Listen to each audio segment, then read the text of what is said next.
Hi friends, ಎಲ್ಲರಿಗೂ ನಮಸ್ಕಾರ. ಇದೇ ಜನವರಿ 6 ಮಂಗಳವಾರ ಅತ್ಯಂತ ಶಕ್ತಿಶಾಲಿ ಶೀಘ್ರ ಫಲ ನೀಡುವ ಅಂಗಾರಕ ಸಂಕಷ್ಟ ಚತುರ್ಥಿ ಬಂದಿದೆ. ಇನ್ನು ಚತುರ್ಥಿ ತಿಥಿ ಮಂಗಳವಾರ ಬೆಳಗ್ಗೆ 8 ಗಂಟೆ 1 ನಿಮಿಷಕ್ಕೆ ಪ್ರಾರಂಭವಾಗಿ ಬುಧವಾರ ಬೆಳಗ್ಗೆ 6 ಗಂಟೆ 52 ನಿಮಿಷಕ್ಕೆ ಮುಕ್ತಾಯ ಆಗುತ್ತೆ. ಚಂದ್ರೋದಯ ಮಂಗಳವಾರ ರಾತ್ರಿ 8 ಗಂಟೆ 54 ನಿಮಿಷಕ್ಕೆ.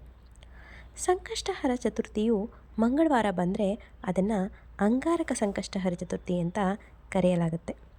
ಈ ದಿನದಂದು ಉಪವಾಸ ವ್ರತ ಮತ್ತು ಗಣೇಶನ ಪೂಜೆ ಮಾಡೋದ್ರಿಂದ ಎಲ್ಲ ರೀತಿಯ ಸಮಸ್ಯೆಗಳು, ಅಡೆತಡೆಗಳು ದೂರವಾಗುತ್ತೆ. ಈ ದಿನ ನೀವು 21 ಗರಿಕೆಗಳನ್ನು 11 ಗಂಟುಗಳನ್ನಾಗಿ, ಅಂದರೆ 21 ಈ ಥರ ಗರಿಕೆಗಳನ್ನು 11 ಮಾಡಿ ಆ ಗಂಟುಗಳನ್ನು ಮಹಾಗಣಪತಿ ದೇವಸ್ಥಾನಕ್ಕೆ ಅರ್ಪಿಸಬೇಕು. ಈ ರೀತಿ ಅರ್ಪಿಸಿದ ನಂತರ ಓಂ ಗಂ ಗಣಪತಿ ನಮಃ ಅಂತ 108 ಬಾರಿ ಜಪಿಸಬೇಕು. ಇದರಿಂದ ಸಾಲದಿಂದ ಮುಕ್ತಿ, ವ್ಯವಹಾರದಲ್ಲಿ ಯಶಸ್ಸನ್ನು ಕಂಡ್ಕೊಬೋದು. ಮನೆಯಲ್ಲಿ ಗಣೇಶನ ಮೂರ್ತಿ ಇದ್ದರೆ ನೀವೇ ಕೈಯಾರೆ ಫಲಪಂಚಾಮೃತ ಅಭಿಷೇಕ ಮಾಡಿ, ಅರಿಶಿನ, ಕುಂಕುಮ, ಗಂಧ, ಅಕ್ಷತೆ, ಹೂಗಳಿಂದ ಅರ್ಚನೆ ಮಾಡಿ, ಗಣೇಶನಿಗೆ ತುಂಬ ಪ್ರಿಯವಾದ ಕೆಂಪು ದಾಸವಾಳಗಳನ್ನು ಸಮರ್ಪಣೆ ಮಾಡಿ.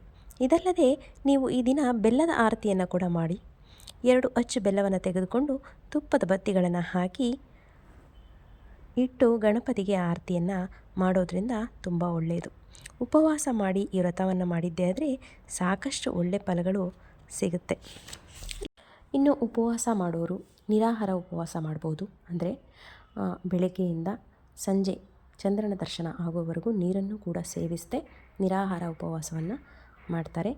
ಆಗಲ್ಲ, ವಯಸ್ಸಾಗಿದೆ, ಆರೋಗ್ಯ ಸಮಸ್ಯೆ ಇರೋರು ಈ ರೀತಿ ಮಾಡೋಕ್ಕಾಗಲ್ಲ ಅಂಥವರು ಹಾಲು, ಹಣ್ಣು ಈ ರೀತಿ ಲಘು ಉಪಹಾರಗಳನ್ನು ಮಾಡಿಕೊಂಡು ನೀವು ಉಪವಾಸವನ್ನು ಮಾಡ್ಬೋದು. ಹೀಗಾಗಿ ಇದಾಗಿತ್ತು ಇವತ್ತಿನ ವ್ಲಾಗ್.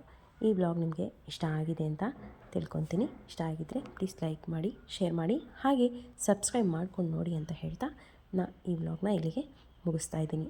ಎಲ್ಲರಿಗೂ ಆ ಗಣಪತಿ ಒಳ್ಳೆಯದು ಮಾಡಲಿ.